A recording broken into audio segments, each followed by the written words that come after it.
अस्सलामुअलैकुम my dear student. मैं हूं आसिम महमूद और आप देख रहे हैं अपना YouTube channel Dare Math channel में एक्सरसाइज हमारी चल रही है 3.3, जिसमें हम क्वेश्चन नंबर 8, 9, 10, 11 और मेरा ख्याल है 12 हमने सारे करने, 12 तक के पार्ट आज करने हैं।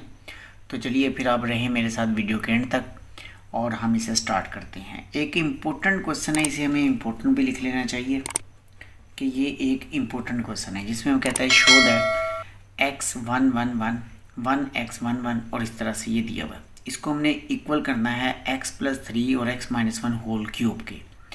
हमने इसकी लिखी लेफ्ट हैंड साइड और इस पे आपने याद रखना है कि इस फर्स्ट कॉलम के अंदर ना हमने सेकंड, थर्ड और फोर्थ तीनों कॉलम्स को उठा के इसके अंदर ऐड कर देना है।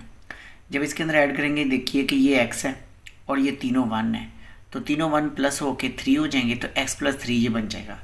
इस तरह इसमें भी 1 2 3 1 है और एक x है, तो ये भी x+3 बन जाएगा। ये वाला भी 3 1 और ये x है, तो x+3 बन जाएगा। तो इसलिए फिर ये मैंने ना फर्स्ट कॉलम के अंदर डायरेक्ट उसको प्लस करके लिख लिया है कि x+3 x+3 x+3। बाकी जो 3 कॉलम्स हैं वो वैसे के वैसे रहेंगे, इसमें कोई चेंजिंग नहीं आएगी। अब हम इस नेक्स्ट स्टेप के अंदर यूँ करेंगे कि ये जो x+3 इसमें आ रहा है ना सब में कॉमन, वो हम बाहर निकाल लेंगे। हम इसे कॉमन निकालेंगे और यहाँ पे लिख देंगे taking common x+3 from column 1। इस कॉलम 1 से हमने x+3 कॉमन लिया, बाकी इसकी जगह 1 1 1 1 बच गया, वो हमने लिख डाला।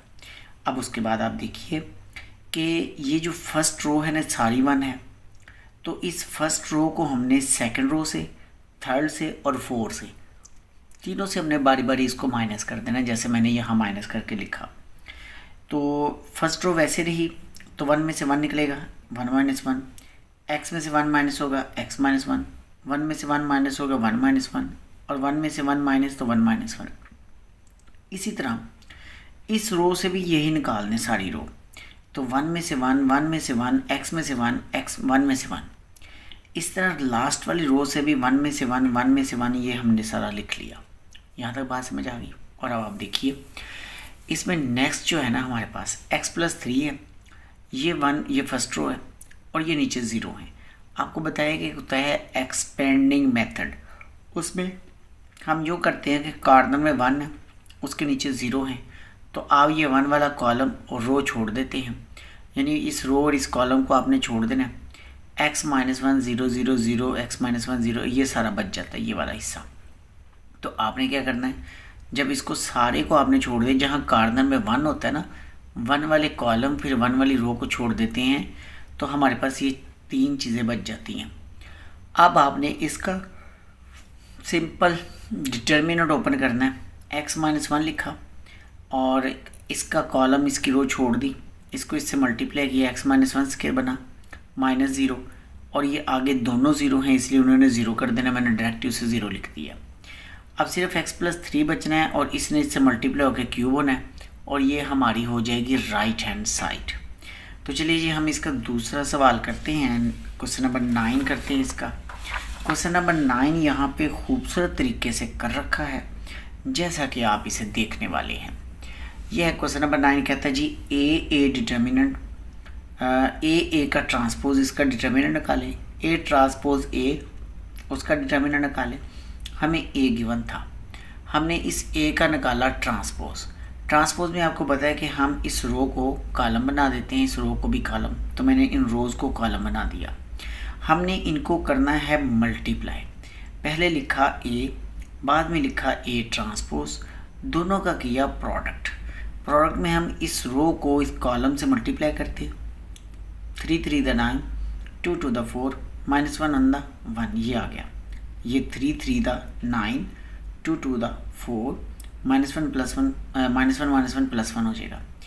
इस तरह 3 2 द 6, 2 1 द 2 और इस 1 ने इससे मल्टीप्लाई होना होता है, क्योंकि देखिए ना रो को कॉलम से मल्टीप्लाई करना होता है। इस तरह हमने सेकंड रो को पहले इस कॉलम से मल्टीप्लाई किया, लिख लिया, फिर सेकंड रो को थर्ड कॉलम से सेकंड कॉलम से मल्टीप्लाई किया, वो ये लिख लिया, इन्हें प्लस किया, तो ये मिलके 14 हो गया और ये मिलके हो गया 5, ये भी 5 और ये भी 14। अब हम इसका डिटर्मिनेंट मालूम करेंगे। डिटर्मिनेंट के लिए 14 को 14 से मल्टीप्लाई करेंगे 196, 5 को 5 से तो 25, दोनों को माइनस किया तो 171 आपके पास आंसर आ जाएगा इसका। अच्छा, इसी का एक सेकंड पार्ट, मतलब हमें दो चीज़ें मालूम करनी थी, एक ए का ट्रांसपोज था और दूसरा था ए ट्रांसपोज ए। अब हम ए ट्रांसपोज ए मालूम कर रहे हैं और हमने लिखा ए ट्रांसपोज पहले, ए लिख दिया बाद में, इन्हें कर दिया मल्टीप्लाई। अब इसकी भी रो ने, कॉलम से इस रो ने, इस कॉलम से उस रो ने, इस कॉलम से मल्टीप्लाई होना है।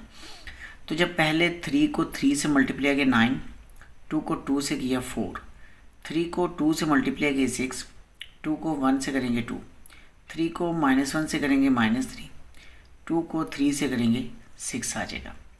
इसी तरह सेकंड रो ने इनसे मल्टीप्लाई होकर यहाँ लिख देना, थर्ड रो को इन तीनों से मल्टीप्लाई करके बारी बारी वो यहाँ पे आपने लिख देना। जब प्लस माइनस करके सिंपल करेंगे तो हमारे पास ये आ जाएगा 13, 9, 3, 8, 5 ये आ जाएगा, इसको प्लस माइनस किया तो। अब इसका हमने डिटर्मिनेंट लेना है, इसे मैंने डिटर्मिनेंट के फॉर्म में लिखा। डिटर्मिनेंट लेने के लिए 13 लिखते हैं, 13 वाला कॉलम रो छोड़ देते हैं, 5, 1, 1, 10 लिखते हैं, वो ये लिखा। माइनस फार्मूले का है, आपने ये 8 लिखा, ये वाला कॉलम रो आपने छोड़ देनी है, 8, 3 आ जाता है। ये छोड़ने इसलिए होता है कि ये डिटर्मिनेंट मालूम करने का मेथड है। तो हमने 8, 3 और 1, 10 लिखा, वो ये आ गया। फिर आपने +3, 3 वाला कॉलम रो छोड़ी, 8, 3 लिखा और 5, 1 लिखा। अब इसको इससे मल्टीप्लाई किए 50, 1, 1 द 1, 8, 10 द 80, 3, 1 द 3, 8, 1 द 8 और 3, 5 द 50। हमें इन्हें अब करना है प्लस माइनस। जैसे ही हम इसे प्लस माइनस करेंगे, सारे को सिंपल करेंगे, तो हमें आंसर मिल जाएगा इसका 0। डिटर्मिनेंट 0 भी हो सकता है, इससे कोई फर्क नहीं पड़ता। इसका दूसरा पार्ट भी बिल्कुल सेम ऐसे ही है जैसे हमने ये वाला किया, दो चीज़ें मालूम की, उसमें भी दो चीज़ें मालूम कर दी, तो वो आपने खुद सॉल्व करना है। अब हम चलते हैं सवाल नंबर 10 पे। सवाल नंबर 10 कोई इतना ज़्यादा इम्पोर्टेंट क्वेश्चन तो नहीं है, लेकिन ये हमारे सिलेबस का हिस्सा है, हमें पढ़ना होगा। हम सपोज कर लेंगे कि A11, यानी उसने कहा हुआ है कि एक ऐसा मैट्रिक्स है ऑर्डर 3 का, तो ऑर्डर 3 का मैट्रिक्स तो A11, A12, A13 ये इस तरह का होता है, जैसे मैंने ये लिखा हुआ है 3 रो 3 कॉलम वाला। वो कहते हैं इसको K से मल्टीप्लाई कीजिए A को, उसका डिटर्मिनेंट लीजिए, तो वो बराबर K³ A डिटर्मिनेंट के होता है कि अगर K³ अलग करे, इस K को उससे अलग करे तो क्यूब बन जाता है। हम बनाते हैं जी इसको, ये A है, A को हमने K से मल्टीप्लाई किया तो K ने सारे एलिमेंट से मल्टीप्लाई होना। ये A11 से 12 से 13 से सबसे हमने इसको मल्टीप्लाई कर दिया। फिर हमने इसका डिटर्मिनेंट लेना है। जब डिटर्मिनेंट लेना है माय डियर, तो फिर क्या होगा, आपने इसमें से ना डिटर्मिनेंट के फॉर्म में इसको लिख दिया। फिर अब हमने K इस रो, क्योंकि डिटर्मिनेंट की खासियत होती है कि किसी एक रो या किसी एक कॉलम से किसी कांस्टेंट को मल्टीप्लाई कर सकते हैं, ये प्रॉपर्टी भी है। तो इसलिए हमने ना K जो है इस रो से भी, इस रो से भी और इस रो से भी कॉमन ले लिया, लिखा टेकिंग कॉमन K फ्रॉम रो 1, 2 और 3। इसका K निकला बाहर, ये आ गया, इसका K निकला ये आ गया, इसका K निकला वो ये आ गया, और जो बाकी बचा है वो A डिटर्मिनेंट है। तो प्रूव हो गया जी, 3K³ बन जाएगा तो A डिटर्मिनेंट बन जाता है। लो जी, अब आ गए आपके आसान सवालात। आसान हैं, बहुत अच्छे लगेंगे आपको। क्वेश्चन नंबर 11 के अंदर A हमें दिया हुआ है, वो कहता है ये एक सिंगुलर मैट्रिक्स है। अगर ये मैट्रिक्स सिंगुलर है तो इसका डिटर्मिनेंट 0 होगा। हमने इसको डिटर्मिनेंट के फॉर्म में लिख के, पहले मैंने A डिटर्मिनेंट 0 कर लिया, तो फिर A जो है ना उसको डिटर्मिनेंट के फॉर्म में लिख के 0 के बराबर कर दिया। यहाँ से हमने लैम्डा मालूम करना है। ये बिल्कुल वैसा ही क्वेश्चन है कि जब आपने x मालूम करना था, क्वेश्चन नंबर हमने पीछे किया था, तो ये बिल्कुल वैसा ही है। हमें 4 वाला कॉलम और रो छोड़ देनी है। 3, 3, 6, 1 वो लिखा, माइनस फार्मूले का होता है। डिटर्मिनेंट के फार्मूले में पहले प्लस फिर माइनस होता है, प्लस होता है। ये माइनस लिखा, ये लैम्डा लिखा, लैम्डा वाला रो और कॉलम छोड़ देना है। 7, 2, 6, 1 आ जाएगा। और इसी तरह अब +3 लिखेंगे और इसे लिख देंगे। अब इस डिटर्मिनेंट को ओपन करेंगे, 4 आ जाएगा, 3 1 दा 3, 6 3 दा 18 माइनस लैम्डा 7 1 दा 7, 6 2 दा 12, 3 आ जाएगा, 7 3 दा 21 और 2 3 दा 6। सिंपल किया, प्लस माइनस किया, मल्टीप्लाई किया, लैम्डा ने हमें वैल्यू दे दी 3। इसका एक सेकंड पार्ट है वो आप खुद करेंगे। और अब हम चलते हैं पार्ट नंबर क्वेश्चन नंबर 12 पर। क्वेश्चन नंबर 12 बहुत आसान सवाल है। उसने कहा है सिंपल इतनी सी बात कि बताइए कि इसमें से सिंगुलर कौन सा है और इसमें से नॉन सिंगुलर कौन सा है। तो माय डियर, सिंगुलर होता है कि जब डिटर्मिनेंट 0 आ जाए तो सिंगुलर, जब डिटर्मिनेंट 0 ना आए तो नॉन सिंगुलर। हमने जस्ट इस डिटर्मिनेंट का इस मैट्रिक्स का डिटर्मिनेंट लेना है, तो मैंने इसे डिटर्मिनेंट की फॉर्म में लिखा। डिटर्मिनेंट हमने ओपन किया, आंसर मिला 24।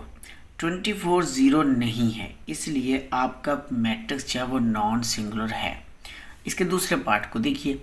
दूसरे पार्ट में भी आपको एक मैट्रिक्स गिवन है और हमने इसका डिटर्मिनेंट लिया, डिटर्मिनेंट ओपन किया तो हमें मिल गया 0। तो इसका मतलब है कि ये जो मैट्रिक्स गिवन था, ये मैट्रिक्स आपका क्या हो गया, सिंगुलर है। लो जी, आज का हमारा लेक्चर इतना ही है।